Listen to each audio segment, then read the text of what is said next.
the news tonight, cleric preaches unity as Muslim mark Eid al-Maulud.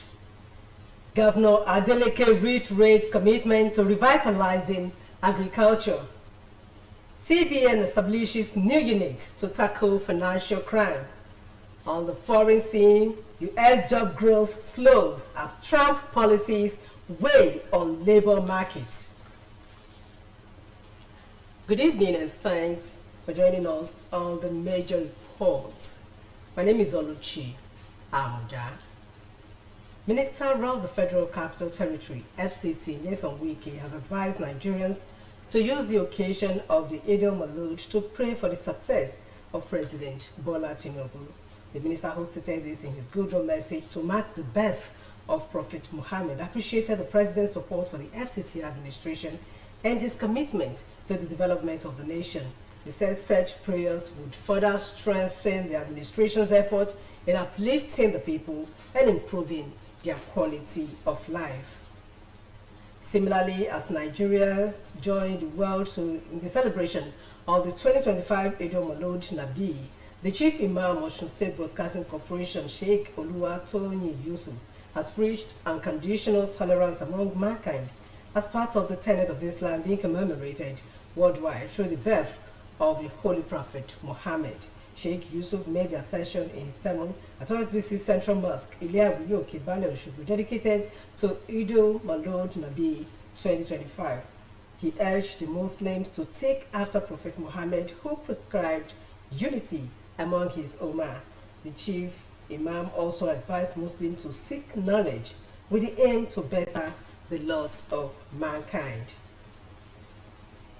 In the meantime, Osun State Governor Senator Adeleke has commissioned the Farmers' House and flag off the free distribution of agricultural inputs to over 300 rice farmers across the state. Speaking at the event, the governor reaffirmed his administration's commitment to revitalizing the agricultural sector, describing the completion of the All Farmers Association of Nigeria House as a landmark achievement in Osun's agro-industrial transformation agenda. Governor's Office correspondent Oluwatobiloba Odunuga has the details. Addressing farmers at the just completed Afan House, situated at Okebale in Osogbo, the state capital, Governor Adeleke said agriculture remains the backbone of Osun's economy and the surest path to sustainable prosperity. He explained that his administration placed agro-industrial transformation as one of its 5 development pillars, adding that past interventions by his administration had provided farmers with fertilizers, cassava stems, cash crop seedlings, and livestock support. The governor also highlighted the procurement of 31 tractors across the 9 federal constituencies, which has boosted farm productivity, adding that livestock farmers have benefited from the Osun Broilers Outgrower Production Scheme and piggery empowerment for youth, women, and persons with disabilities. It is through agriculture that we can empower our people and unlock the full economic potential of our state. The government has a duty to support farmers by creating the right environment, providing the necessary input, and implementing policies that make agriculture a profitable venture. Despite our limited resources, Osun has become a model in agricultural support as we have consistently rolled out intervention that touch every aspect of farming. We have distributed peat, water chips, fertilizers, cassava, stem, agrochemical, cash crop seedlings, and vegetable seeds. We procured and unveiled 31 tractors with full implements, released across the 9 federal constituencies of our state to farmers, cooperative and agricultural associations. These tractors are already working on our farmland to ease the burden on farmers, and productivity is being increased. Governor Adeleke stated further that his government has also invested in rural infrastructure through Osun Cares, noting that roads across local government areas were opened up to ease the movement of farm produce. He described the commissioning of the Farmers' House And the distribution of rice seeds to over 300 farmers as proof of his government's commitment to food sufficiency and farmers' welfare, while assuring farmers of more capacity building, training, and trade opportunities. Beyond roads and inputs, we are training and building the capacity of farmers. Extension services, workshop, and trade opportunity are also being expanded. We are supporting farmers to access markets through participation in trade fair and national agricultural programs. Today's event is another landmark. The commissioning of the building for all Farmers Association of Nigeria, AFAN, is more than the opening of the structure, but a statement of our government commitment to farmers and to food security. Earlier in his remarks, the Commissioner for Agriculture and Food Security, Otunbatola Fashiru, who described the event as a promise fulfilled by the administration of Governor Adeleke, appreciated the governor for his consistent support to farmers in Osun State. Your farmers are most appreciative of your support, not only for this building, this farmers' house, but also for your support, immense support to agriculture and agricultural development of Osun State. Highlights of the event were the symbolic presentation of rice seedlings to farmers and the commissioning of the AFAN House, among others. It has been Oluwa Tobiloba Odunuga reporting. Meanwhile, Governor Adeleke has pledged stronger support for road safety as he was decorated patron of the Special Marshals of the Federal Road Safety Corps in Osun State. The investiture ceremony held at the banquet hall of the Osun State Government House brought together top government functionaries and road safety advocates. Once again, Oluwatobiloba Odunuga now reports. At the Government House Banquet Hall, Osogbo, as Governor Adeleke was officially decorated as patron of the Special Marshals of the FRSC, reaffirming his government's commitment to saving lives on Osun roads.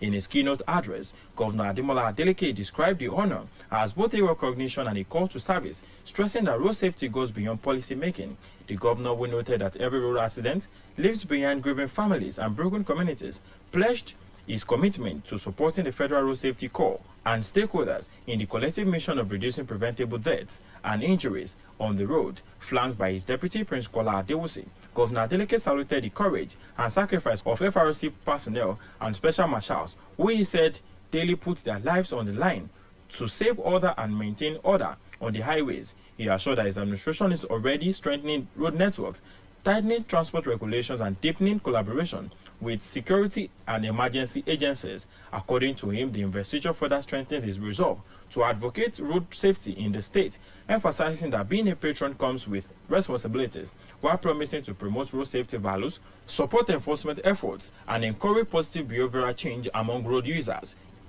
Road safety is not just a policy matter, but a human imperative. Behind every accident lies a family in grief and a community in pain. As a governor, I have witnessed these losses and I am committed to supporting the Federal Road Safety Corps and all stakeholders to reduce preventable deaths and injuries.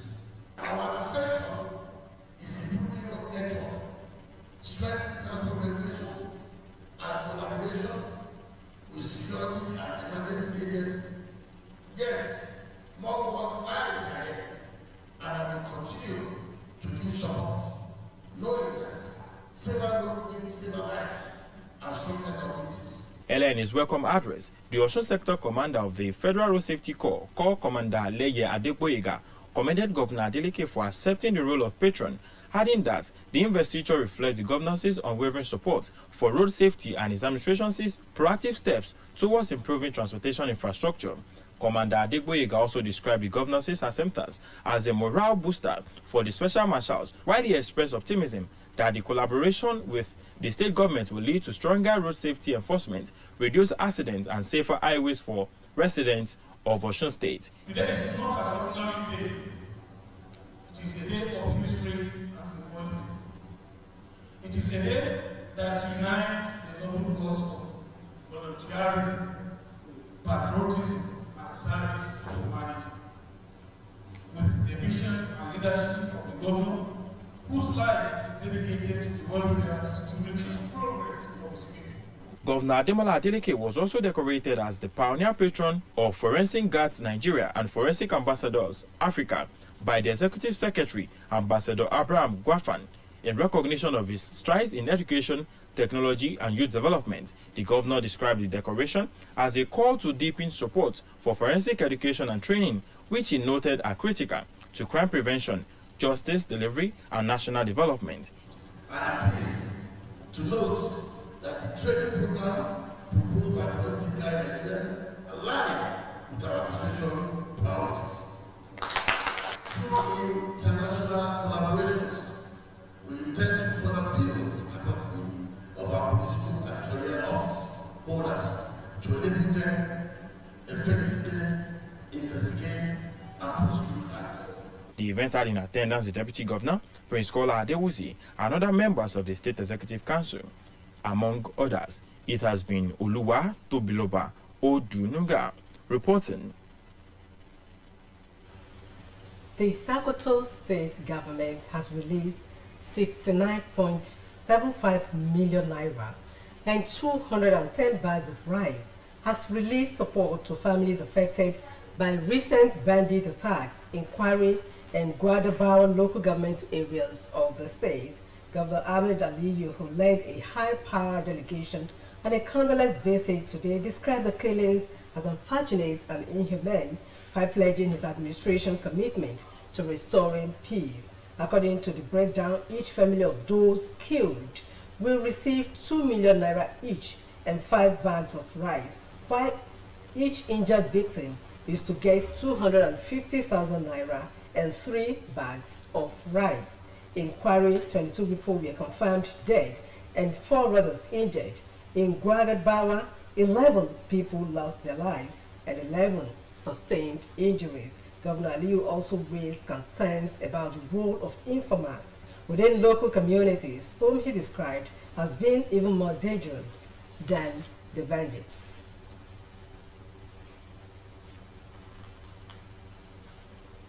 The Central Bank of Nigeria, CBN, has announced the creation of a dedicated compliance department aimed at enhancing oversight of non-prudential risk across the country's financial system.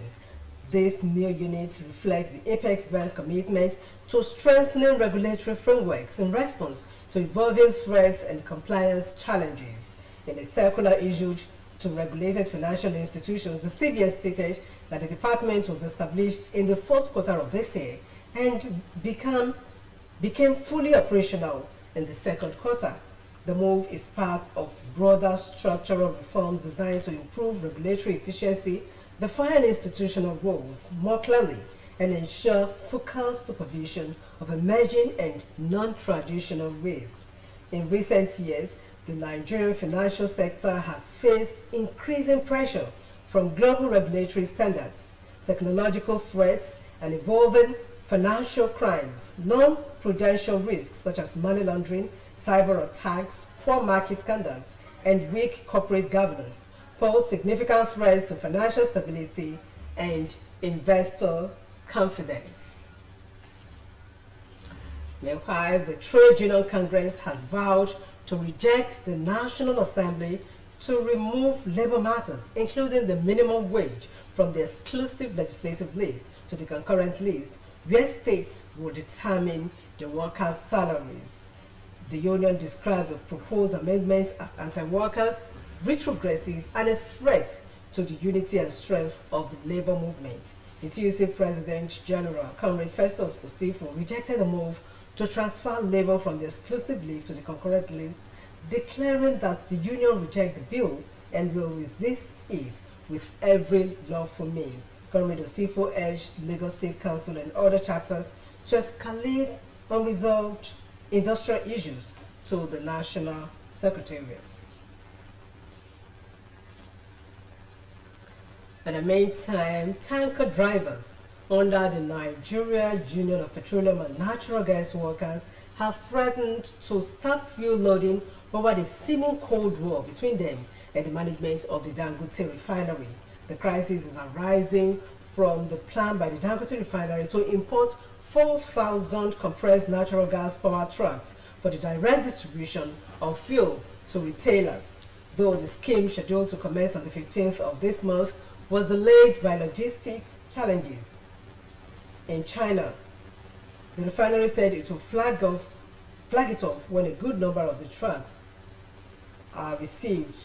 But Nupeng, in a statement signed by its president Williams Okoriha and the General Secretary Afolabi Olawale today, accused the management of the Dangote refinery of alleged anti-labor practices inimical to the survival and means of livelihood of its members under its petroleum and tanker drivers branch. The union lamented that the founder of the refinery, Aliko Dangote, had said that the new drivers would be recruited for the imported trucks and none of them would be allowed to join any union. The union described the position taken by the management of Dangote refinery as an affront to the rights of association guaranteed under the 1999 Constitution and a breach of relevant international labor laws, which Nigeria is a signatory. You are welcome to our sports segments.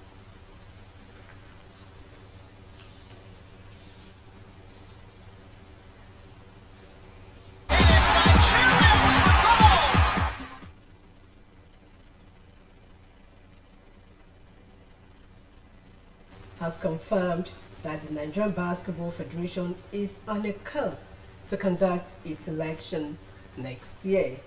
According to the National Sports Commission, the NOC clarified that all constitutional issues previously associated with the basketball body has been resolved, including pending petition regarding Nigeria Basketball Federation Constitution, and the federation should be free to conduct the elections.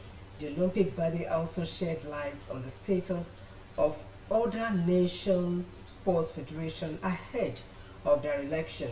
It disclosed that 13 federations have met the requirements of securing approval for their constitution from their respective congresses and international federation. And on the foreign scene, the United States labor market has begun to stall as employers face economic uncertainty due to tariffs imposed by US President Donald Trump and an immigration crackdown that has softened the labor pool. According to the report published by the US Department of Labor today, the economy added 22,000 jobs in August, while the unemployment rate rose to 4.3%, the latest sign of slowing momentum in the labor market. Healthcare added 31,000 jobs and social assistance 16,000, making them the only sectors to see significant gains. Smaller increases were reported in construction, retail, professional and business services, and leisure, and hospitality. The report added that those advances were offset by losses in other areas, including 15,000 federal government jobs, 12,000 in manufacturing, and 6,000 in oil and gas extraction. To end the major reports on OSBC TV, here again are the high points.